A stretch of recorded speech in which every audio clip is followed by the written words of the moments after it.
I rise today in support of this bill, and I commend my colleague, Senator Kavanaugh, as well as all of the advocates that we have here with us today, Moms Demand Action, New Yorkers Against Gun Violence, and of course, Everytown. I say this with the most respect.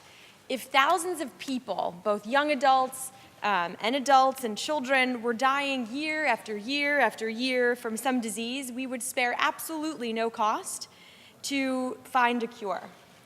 Hundreds of scientists would be studying causes and treatments and told not to stop until they found a solution.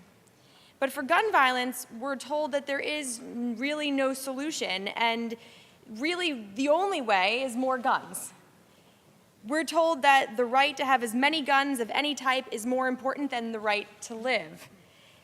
Even when the polls show that most gun owners support common sense gun regulations, like I believe the ones that we've put forth today. And that, in my opinion, is truly insane. So in New York, we are not about thoughts and prayers. We heard that earlier from our leader, Senator Stewart Cousins, and my colleague, Senator Prasad, and I were talking about this as well. We're about action, and people expect action and great things from this body. Today, we are passing what I believe to be sensible rules to ensure that people who should not have a gun will not have a gun. People who are a clear threat to others should not have access to firearms. I don't even understand how there's a debate about that, to be honest.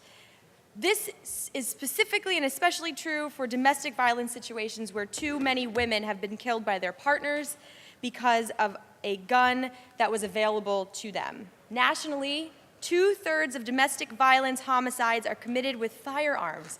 Less than 1/3 of domestic violence homicides in New York were committed with firearms, and New York legislation is helping on one level. So I could go on. I am in full support of the package that we're putting forth today, but I really do just request of my colleagues on the other side of the aisle just to think about how this affects your constituents as well, who are probably in support of having a safer society with guns that are not hurting others, and would probably expect you to vote in favor of this too.